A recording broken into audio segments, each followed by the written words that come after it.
अपना radio 96.9 FM.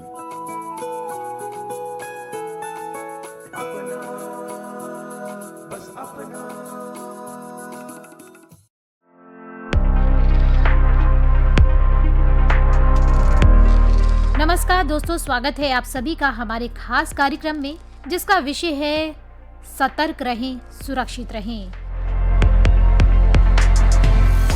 तो दोस्तों, आज के इस कार्यक्रम में हम बात करेंगे सुरक्षित इंटरनेट दिवस के बारे में। इंटरनेट दिवस जो कि प्रतिवर्ष फरवरी के दूसरे सप्ताह के दूसरे दिन मनाया जाता है, जिसका उद्देश्य दुनिया में सुरक्षित और बेहतर इंटरनेट सेवा प्रदान करना है। इस साल सुरक्षित इंटरनेट दिवस 11 फरवरी यानी कि आज मनाया जा रहा है।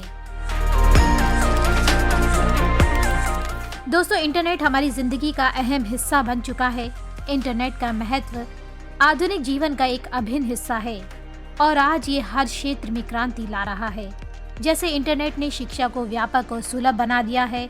ऑनलाइन कक्षाओं, ई पुस्तकों और डिजिटल प्लेटफॉर्म कोर्स के माध्यम से विद्यार्थी कहीं से भी ज्ञान प्राप्त कर सकते हैं। इंटरनेट ने लोगों को एक दूसरे से जोड़ने में अद्भुत भूमिका निभाई है। जैसे कि सोशल मीडिया, ईमेल और वीडियो कॉलिंग ने तो लोगों की दूरियों को ही खत्म कर दिया है। ई कॉमर्स, डिजिटल मार्केटिंग और वर्क फ्रॉम होम जैसे अवसरों ने रोजगार के नए द्वार खोले हैं। कई लोग इंटरनेट के माध्यम से अपना व्यवसाय भी चला रहे हैं। हेल्थ एप्स ने स्वास्थ्य सेवाओं को सुलभ बना दिया है। मरीज अब डॉक्टर से ऑनलाइन परामर्श ले सकते हैं। इंटरनेट ने मनोरंजन के क्षेत्र में भी क्रांति लाई है। Online streaming platform, social media ने लोगों के मनोरंजन का तरीका बदल दिया है। इंटरनेट ज्ञान और सूचना का एक विशाल भंडार है। ये हर विषय पर जानकारी प्रदान करता है और शोधकर्ताओं के लिए एक महत्वपूर्ण उपकरण है। ऑनलाइन बैंकिंग और डिजिटल भुगतान ने वित्तीय लेन देन को भी मजबूत और तेज बनाया है। इंटरनेट सामाजिक मुद्दों पर जागरूकता बढ़ाने और जनहित में कार्य करने का एक सशक्त माध्यम बन गया है। तो देखा जाए तो आज के समय में इंटरनेट जीवन के हर क्षेत्र को प्रभावित कर रहा है। आज के डिजिटल युग में जहां तकनीक हमारे जीवन के हर पहलू में व्याप्त है, पर वहीं दोस्तों साइबर सुरक्षा एक महत्वपूर्ण चिंता का विषय बन गई है। जैसे जैसे तकनीक आगे बढ़ती गई, डिजिटल प्लेटफॉर्म पर हमारी निर्भरता भी बढ़ती चली गई। आप देखेंगे कि साइबर सुरक्षा के खतरों से जुड़ी कमजोरियां आज के समय में काफी बढ़ गई है। हर दिन हजारों लोग ऑनलाइन फ्रॉड और साइबर क्राइम के शिकार हो जाते हैं। इसलिए जरूरी हो जाता है कि अगर हम इंटरनेट का इस्तेमाल कर रहे हैं तो उसका इस्तेमाल करते हुए हम सावधानी बरतें और सतर्क रहें। तो दोस्तों, आज के इस खास कार्यक्रम में हम बात करेंगे कि इंटरनेट को सुरक्षित तरीके से इस्तेमाल करने की कौन से टिप्स अपनाए जा सकते हैं और कैसे हम इससे जुड़े खतरे से बच सकते हैं। तो सबसे पहले तो हमें जरूरी है कि कुछ बातें जिनका कि हमें की खास करके ध्यान रखना है, वो ये है कि जब भी आप कोई अकाउंट खोल रहे हैं तो उसके लिए आप जो भी आप पासवर्ड रखते हैं तो आपका पासवर्ड जो है हमेशा स्ट्रांग होना चाहिए। जैसे कि आप जो आसान सा पासवर्ड है 1 2 3 4 5 6 इस तरीके के पासवर्ड का आप इस्तेमाल ना करें, क्योंकि ये पासवर्ड जो है आसानी से ट्रैक किए जा सकते हैं। तो इसलिए ज़रूरी है कि जब भी आप किसी पासवर्ड को क्रिएट कर रहे हैं तो कोशिश करें कि उसमें अल्फ़ाबेट के साथ साथ न्यूमेरिकल और किसी भी साइन का इस्तेमाल ज़रूर करें। और साथ ही दोस्तों ज़रूरी है कि आप अपनी निजी जानकारी जो है किसी अनजान व्यक्ति के साथ शेयर ना करें। अगर आपको किसी तरीके का कोई भी लिंक आता है मैसेज या मेल या व्हाट्सएप पर, तो उसको आप क्लिक ना करें। अगर किसी जानकार ने आपको वो लिंक भेजा है तभी आप उस पर क्लिक करें, अन्यथा आप किसी भी लिंक पर भी क्लिक ना करें। तो दोस्तों, ऐसी बहुत सी बातें हैं जो कि ऑनलाइन फ्रॉड का कारण होती है और बहुत से ऐसे तरीके हैं जिनको कि आज के समय में अपनाया जा रहा है और जिसकी वजह से लोग ऑनलाइन फ्रॉड के शिकार हो रहे हैं। दोस्तों, इंटरनेट का सुरक्षित तरीके से इस्तेमाल करना बहुत ज़्यादा ज़रूरी है, ये तो हम सभी जानते हैं। पर साथ ही साथ ज़रूरी है कि इसके लिए हम अपने जो बच्चे हैं, बुजुर्ग हैं, इनको भी हम जागरूक करें, क्योंकि ये हमारी जिम्मेदारी है। याद रखें, एक छोटी सी सावधानी बड़े हादसे से हमें बचा सकती है। तो दोस्तों, आज के इस खास मौके पर इसी विषय पर हम विस्तार से चर्चा करेंगे और चर्चा करने के लिए मेरे साथ अभी मौजूद हैं अमित मल्होत्रा जी, जो कि साइबर क्राइम इन्वेस्टिगेशन में स्पेशलिस्ट हैं। तो सर, सबसे पहले तो मैं आपका स्वागत करती हूँ हमारा अपना रेडियो 96.9 एफएम में। Thank you so much ma'am. Sir, सबसे पहले तो मेरा आपसे सवाल यही है कि इंटरनेट पर सुरक्षित रहने के लिए कौन सी ऐसी जो सावधानियां हैं जिनका कि हमें ध्यान रखना चाहिए? मैम इंटरनेट पे मतलब सेफ रहने के लिए सबसे महत्वपूर्ण जो जानकारियां है वो सबसे पहला चीज है कि हमें अपना पासवर्ड जो है बिल्कुल स्ट्रॉन्ग बनाना चाहिए। ठीक है, अपनी जितनी भी गोपनीय जानकारी है, मतलब जितनी भी पर्सनल डिटेल्स होती हैं वो किसी से भी शेयर नहीं करनी चाहिए। और अपनी सेटिंग्स को देखना चाहिए, जैसे हमारी प्राइवेसी सेटिंग्स वगैरह होती हैं। जैसे प्राइवेसी सेटिंग्स मतलब हम सोशल मीडिया अकाउंट चलाते हैं, सोशल मीडिया अकाउंट में हमारी प्राइवेसी सेटिंग्स होती हैं जिसके थ्रू हम अपनी फोटोज को, अपने वीडियोस को, अपने डेटा को कंट्रोल कर सकते हैं ताकि कोई भी सामने वाला उसको देख ना पाए, जब हमारे फ्रेंड्स में ही दिखे। और इसके अलावा हम लोग किसी भी ईमेल से लाए हुए अननोन लिंक से अपने आप को सेव करें और अपनी ब्राउजिंग को सेव करें। और किसी भी मतलब पब्लिक प्लेस पे किसी वाईफाई को यूज ना करें और अपने सॉफ्टवेयर को रेगुलर अपडेट करते रहें। और जितने भी डाउनलोड हम लोग करते हैं, किसी थर्ड पार्टी ऐप को हम लोग डाउनलोड ना करें, किसी ट्रस्टेड सोर्स से उनको डाउनलोड करें और बैकअप बना के हम अपना रखें अपने डेटा का, ताकि हमारा कभी भी रैंसमवेयर अटैक होता है तो हमारे पास अगर हमारे डेटा का बैकअप होगा तो हम सेफ एंड सिक्योर हैं। और ऑनलाइन अपने बिहेवियर पे हमेशा ध्यान दें कि आप इंटरनेट पे जो भी पोस्ट कर रहे हैं या जो भी शेयर कर रहे हैं तो उसको पोस्ट करने से पहले, शेयर करने से पहले आवश्यक सूचना देखें कि आपका उसके ऊपर कहीं पे भी मिसयूज ना हो पाए।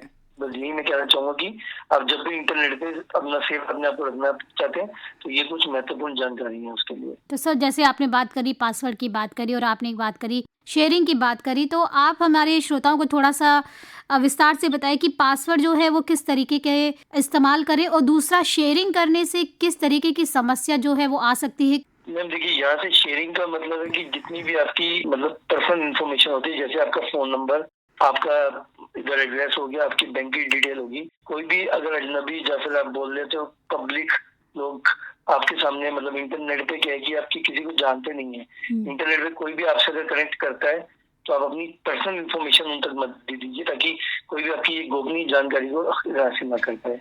तो यानी आप ये कहना चाह रहे हैं कि अपनी पर्सनल जो इन्फॉर्मेशन है वो हमें किसी भी अनजान व्यक्ति को नहीं देनी है।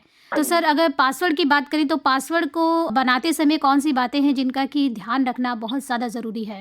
मैम देखिए, जब भी कोई हम पासवर्ड बनाते हैं हम लोग ज्यादातर पासवर्ड डालते हैं अपना फोन नंबर, अपना नाम, अपनी डेट ऑफ बर्थ या फिर अपने मतलब आसपास की चीजों को। लेकिन हमें अपने पासवर्ड को हमेशा बनाते समय ये चीज देखना चाहिए, वो लंबा और यूनिक पासवर्ड होना चाहिए। मल्टी फैक्टर ऑथेंटिकेशन वगैरह भी हम लोग मतलब यूज कर सकते हैं उसमें। और लेकिन पासवर्ड जब भी हम बनाते हैं, जितना लंबा पासवर्ड होगा एक हैकर को उसको तोड़ने के लिए उतना लंबा टाइम लगेगा और जितना टाइम कंज्यूम होगा उतना आप सेफ एंड सिक्योर हैं। और अपने पासवर्ड को किसी मीनिंगलेस पासवर्ड बनाइए ताकि कोई मीनिंग ना हो उसका, क्योंकि मीनिंग वाले पासवर्ड इजीली टूट जाते हैं, मीनिंगलेस पासवर्ड तोड़ना बहुत टफ होता है। तो सर, जैसे कि हम लोग कभी कभार ऐसा होता है कि बाहर जाते हैं और बाहर किसी शॉप पे गए या किसी भी ऐसे मॉल में गए तो वहाँ पर ऐसा होता है कि हमें वाईफाई की फैसिलिटी जो है दी जाती है। तो क्या अगर हम वहाँ का वाईफाई यूज़ कर रहे हैं तो क्या वो भी हमारे लिए क्या कोई खतरे का एक साइन हो सकता है? मैम देखिए, हम लोग पिज्जा हट, KFC या फिर एयरपोर्ट की बात करें तो वहाँ पे जाते हैं तो हमें फ्री में वाईफाई उपलब्ध होता है कि हम अपना इंटरनेट चला सकते हैं।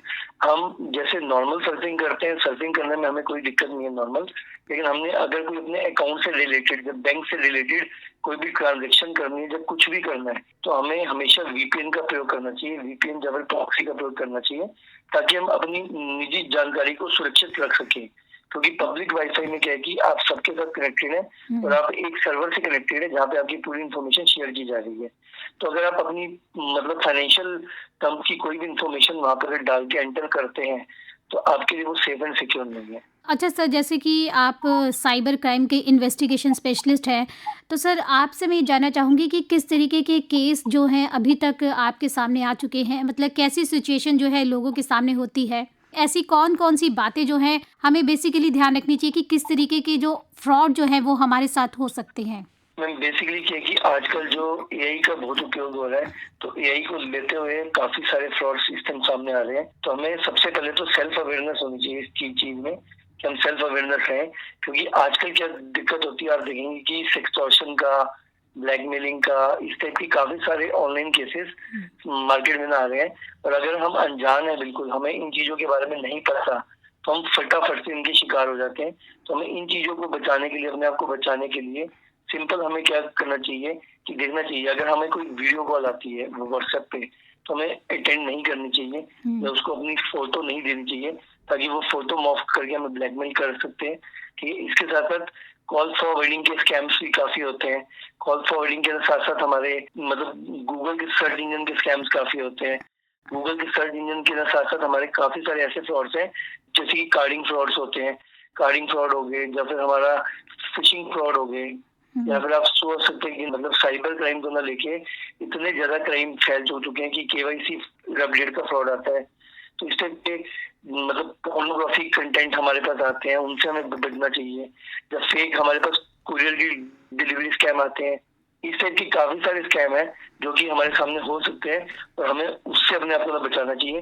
थोड़ी सी भी जानकारी होगी तो हम उससे अपने आप को बचा सकते हैं, अदरवाइज हम लोग उनके शिकार हो जाएंगे। क्योंकि मार्केट में इससे यूपीआई के फ्रॉड देखेंगे, जब वीडियो कॉल्स आती है उनके फ्रॉड देखेंगे, वो बेसिकली सेक्सटॉर्शन स्कैम बोला जाता है। या फिर वर्क फ्रॉम होम के स्कैम्स आते हैं कि आपको लालच दिया जाता है कि आप घर पे बैठ के काम कीजिए, इतना पैसा कमाइए। या फिर पार्सल स्कैम्स होते हैं, ऑनलाइन शॉपिंग स्कैम्स होते हैं। तो इस टाइप से काफी सारे स्कैम्स आते हैं। तो इन सारे स्कैम से हमें मतलब देखना चाहिए, बचना चाहिए। और व्हाट्सएप के भी इस टाइम बहुत ज्यादा स्कैम चल रहे हैं मार्केट में। तो सर, जैसे आपने कहा कि ऑनलाइन स्कैम भी बहुत होते हैं और कभी कभार सर ऐसा होता है कि हमें कोई जानकारी चाहिए होती है तो गूगल पे सर्च करते हैं कि बहुत सी वेबसाइट जो है उसके रिगार्डिंग निकल कर आती है, तो उस समय भी ऐसा होता है कि कई बारी जो नंबर होता है वो सही नहीं होता है, कस्टमर केयर वाला जो नंबर जिसको हम लोग एक तरीके से सर्च कर रहे होते हैं अपने काम के लिए, तो उस समय अगर हमारे साथ ऐसी सिचुएशन बनती है तो हमें क्या सावधानियां जो है रखनी चाहिए? मैम देखिए, कभी भी आप इंटरनेट पे ऑनलाइन जाएंगे तो आपको एक चीज की हमेशा सावधानी रखनी है। कोई भी बैंक, जब कोई भी कंपनी आपको ये नहीं कहती कि आप ऑनलाइन इमीडिएट पैसा ट्रांसफर करो, तो कोई भी लॉ एनफोर्समेंट एजेंसी आपको नहीं कहती कि आप पैसा ट्रांसफर करो। ठीक है, कोई भी अगर ऑनलाइन आपसे पैसा मांगता है या पैसे की ठगी भेजता है या क्यूआर कोड भेजता है तो इसका मतलब वो फ्रॉड है। तो आप इस चीज का अवश्य ध्यान दीजिए कि जब भी आप इंटरनेट पे कोई भी कार्य कर रहे हैं, तो कोई भी आपको सामने से धमका रहा है कि मैं थाने से बोल रहा हूँ, तो आपकी कंप्लेंट आई है तो आप इतने पैसे भेजिए या क्यूआर कोड भेज रहा हूँ, तो वो बिल्कुल फेक है। क्योंकि ऑनलाइन कभी भी कोई भी चीज मुफ्त में नहीं मिलती है, हर चीज की कीमत होती है जो कि हमें देनी पड़ती है। अगर आपको कुछ भी लालच ऑनलाइन मिल रहा है, कुछ भी चीज दी जा रही है ऑनलाइन, तो इसका साफ मतलब यही जाहिर होता है कि आप एक बहुत बड़े साइबर क्राइम के अपराध के शिकार होने जा रहे हैं। तो उस चीज से आप अपने आप को बचा सकते हैं। एआई की आप बात कर रहे थे, तो आप मुझे थोड़ा सा ये बताएं कि एआई के जो बढ़ता उपयोग है, जो कि उसका आज के समय में देखिए बहुत ज़्यादा मात्रा में उसका इस्तेमाल हो रहा है, तो क्या वो भी साइबर सुरक्षा पर उसका एक प्रभाव देखने को मिल रहा है? बिल्कुल, एआई की अगर हम बात करते हैं तो एआई इस टाइम सबसे ज्यादा डेंजरस चीज है, सबसे ज्यादा खतरनाक चीज है। क्योंकि एआई एक ऐसी चीज है, आर्टिफिशियल इंटेलिजेंस। आर्टिफिशियल इंटेलिजेंस से हम किसी भी चीज को बिल्कुल फेक बना सकते हैं। इवन आपकी फोटो को मॉर्फ करके, आपकी वॉइस को मॉर्फ करके हूबहू चीजें बना के आपके सामने हम पेश कर सकते हैं। तो आपको देखने में पता भी नहीं लगेगा कि ये एआई से की गई चीजें अगर आपने खुद करी है। पर इन चीजों को बचाने के लिए आर्टिफिशियल इंटेलिजेंस क्या है कि आजकल साइबर सुरक्षा पे गहरा प्रभाव डाल रहा है। क्यों? क्योंकि एआई के मतलब थ्रू हम लोग अननोन खतरों की पहचान नहीं कर पाते। जैसे कि एआई क्या करता है कि इस चीज के लिए सक्षम है कि हमें छिपे रहकर हमारे सामने एक नई चीज प्रस्तुत कर देता है, बड़े डेटा का प्रबंध कर देता है। जितना डेटा हमें चाहिए उतना डेटा मिल जाता है। आपने पीछे सुना होगा अमित शाह जी का बिल्कुल एआई से क्लोन बना के अपने इलेक्शन के टाइम पे उनके बारे में उनसे क्या क्या कहलवा के एआई के थ्रू उनकी वीडियो और उनकी वॉइस उठा के एक वीडियो बना दी गई थी और अमित शाह जी क्या क्या बोल रहे थे। और वैसा कुछ भी नहीं था, बस वो एआई को यूज करके, उनका नाम यूज करके ऑपोजिट पार्टी ने एक ऐसी चीज बना दी। आज भी अगर आप हमें अपनी फोटो देते हैं, हम आपकी फोटो से एआई से कुछ भी करवा सकते हैं। एक सिर्फ आपका चेहरा लेके एआई से कुछ भी करवा के आपके साथ वो कर सकते हैं। देखने में आपको ऐसा फील होगा कि ये रियल टाइम है, बिल्कुल रियल टाइम में ये चीज बनाई गई है, रियल टाइम पे खींची गई है। उसको पता लगाने की एक ही चीज होती है, कुछ टूल आते हैं, उन टूलों के थ्रू हम लोग पता लगा सकते हैं ये एआई से जनरेटेड है या फिर अपने आप बनाई गई है। तो इसके थ्रू साइबर अपराध में बहुत एकदम इंक्रीज हो गया साइबर अपराध। एआई का उपयोग करके साइबर अपराधी क्या कर रहे हैं, काफी सारे हमले करने में सक्सेसफुल हो रहे हैं। जैसे फिशिंग करते हैं, रैंसमवेयर करते हैं। जैसे आप मान लीजिए कि आपके बेटे की आवाज निकाल लेंगे, आपके बेटे की वीडियो बना लेंगे और आपके बेटे की आवाज और वीडियो बना के फिर पुलिस वाला बन के कॉल करेंगे कि ये आपके बेटे को उठा लिया है इस केस में, तो उसको अंदर करने जा रहे हैं, आप इतने पैसे तुरंत भेजिए, इसको छोड़ देंगे। तो अब सामने वाला जब वीडियो देखता है तो उसको लगता है ये मेरा बेटा ही है, लेकिन बेटे की फोटो को यूज करके उन्होंने एआई से पूरी वीडियो बना लेते हैं, तो हमें देखने में ऐसा फील होता है कि ये रियल टाइम की है। तो यानी एआई तो जो है वो काफ़ी हद तक प्रभावित कर रहा है, लोगों को भ्रमित भी कर रहा है। तो सर आपने बताया कि कुछ ऐसे टूल्स हैं जिसके ज़रिए हम लोग जान सकते हैं कि ये एआई के द्वारा बनाई गई वीडियो है, तो उसके बारे में आप थोड़ा-सा हमारे कुछ श्रोताओं को बताएँ? हाँ जी मैम, एआई की ना काफ़ी सारी वेबसाइट्स हैं, तो वेबसाइट मैं आपको मेंशन करा दूँगा। तो अगर कोई भी आपके पास वीडियो आती है और आपको उस वीडियो पे डाउट होता है, तो आप एआई के थ्रू उस वीडियो को चेक कर सकते हैं कि ये एआई से जनरेटेड वीडियो है या फिर रियल टाइम वीडियो है। और वैसे भी अगर आपको जानना हो, तो जब भी एआई से वीडियो बनती है तो लिपसिंग में फर्क आ जाता है। जब भी कोई व्यक्ति अगर बोलता है तो उसके वर्ड से अगर आप उसके लिप्स को मैच करते हैं, तो एआई से बनी वीडियो में ये खासियत होती है कि लिपसिंग में थोड़ा सा फर्क आ जाता है।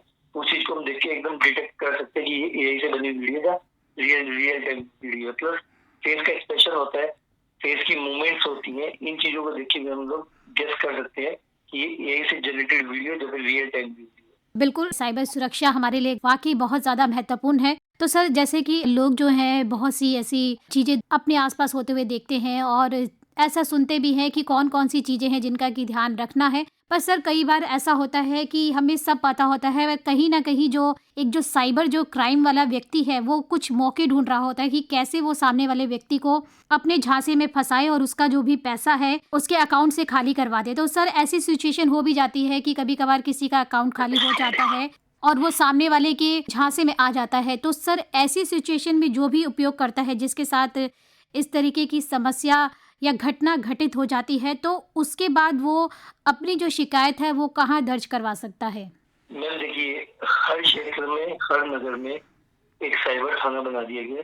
अगर कोई भी आपके साथ ऐसे इमीडिएट घटना घटती है, तो सबसे पहले आप क्या कीजिए, 1930 पे कॉल कीजिए या फिर www.cybercrime.gov.in पे फोन कीजिए। फोन करके आप तुरंत अपनी पेमेंट को ब्लॉक करा सकते हैं, क्योंकि विद इन 24 आवर्स के अंदर अंदर अगर आप अपनी पेमेंट को ब्लॉक करा देते हैं तो आपकी पेमेंट मूव नहीं होती है।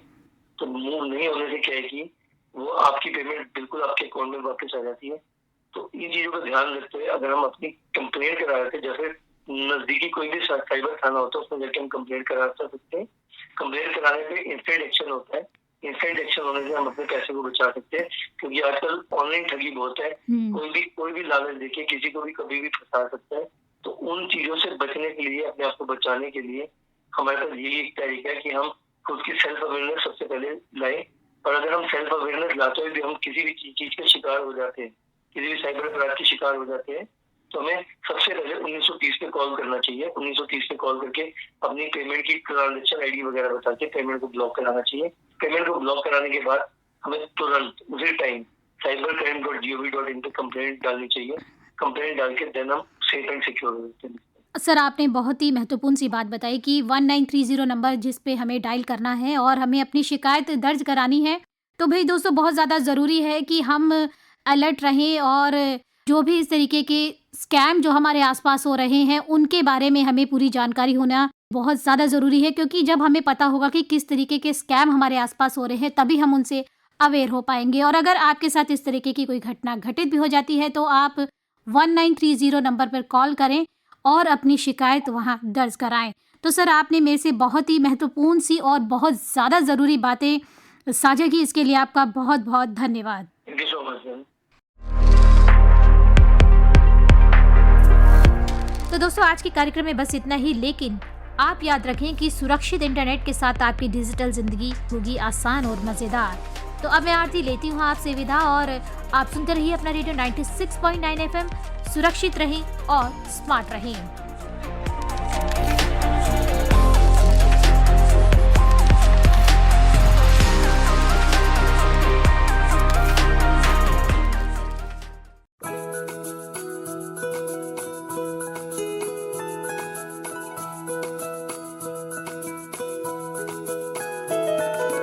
मेरी ख्वाहिशें, मेरे अरमान, मेरा बस यही सपना, जिंदगी में हर कोई समझे हम सफर मुझे अपना अपना, बस अपना।